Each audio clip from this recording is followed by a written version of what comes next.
Hey guys, this is the third episode of the utility soy sauce.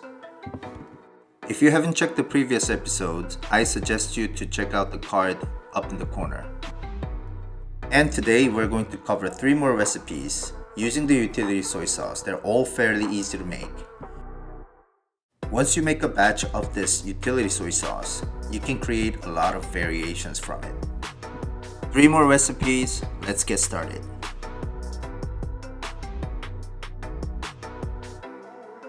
This meat sauce comes very handy when you're making any kind of fried rice.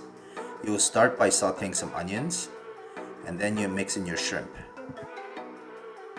Cook the shrimp on both sides, and add a tablespoon of utility soy sauce. In my opinion, it is very important to control the moisture content of the fried rice. When you have just enough moisture to cover the grains, you add the cold rice and then mix them together. Add lightly cooked scrambled eggs on top. And break them and mix them together. We'll do a simple plating. Just build a mound on a plate.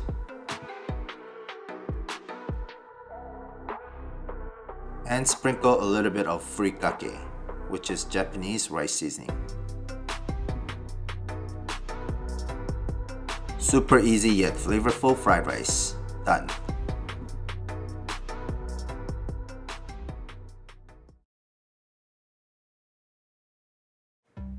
Okay, for this recipe, we're going to use only the meat part of the utility sauce. Just strain it and then get all the moisture out. And then we're going to cut tomato concasse. Just quarter them and remove the core, and then make them into small dices.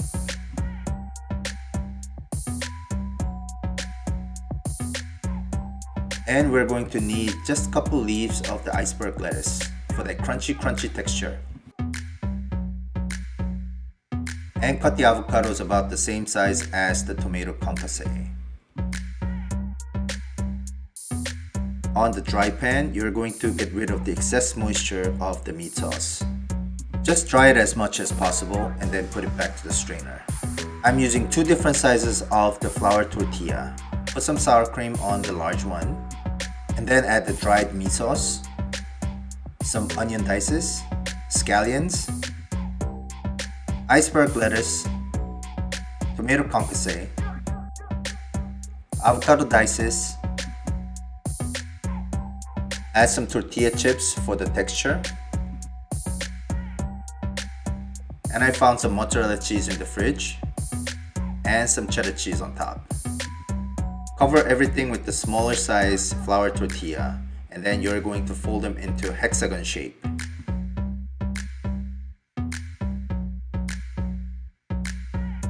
Then you're going to place this on a pan and seal the bottom. Flip it when it's browned and leave it for 1 more minute and it's done. Give it a nice clean cut in the middle.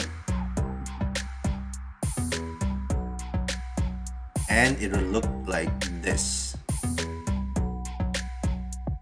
Seriously, this one has great flavor profile and amazing texture. Asian Fusion Crunchwrap Supreme. Done.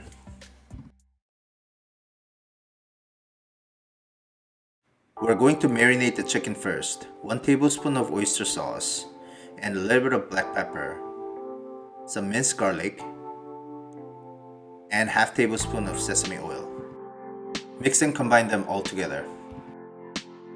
If you have the boneless chicken thighs, you can skip this process, but mine was bone-in, so I had to remove them anyways.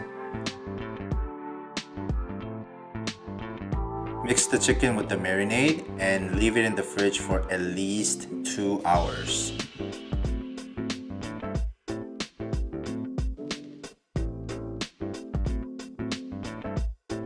While we're waiting, let's cut some vegetables. Thinly sliced fennel. And let's use this beautiful fennel fronds for our garnish. Just snip the fronds with the scissors and leave them in the cold water. For the dressing, you're going to use the strained liquid part of the utility sauce. And then mix some sugar,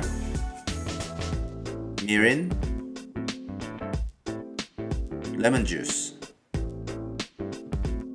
Dissolve the sugar first, and then you add minced garlic, chili, and scallions. And this will become your chicken sauce / dressing. Dredge marinated chicken thighs with cornstarch and then shallow fry them. Flip them when they're golden brown. And baste the chicken for that extra crispy texture. Leave the chickens on the resting rack for 4 minutes. And cut these into finger-sized pieces. Build your salad on the bottom by mixing the iceberg lettuce and the fennels. Place the crispy chicken on top and dress everything with the sauce. And garnish with fennel fronds. Man, this is more like a chicken entree than just a chicken salad. Okay, so this is it for today. 3 recipes with the utility sauce.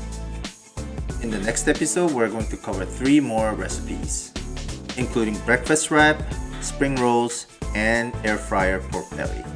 So subscribe to the channel and stay tuned by hitting that notification bell. I'll see you next time.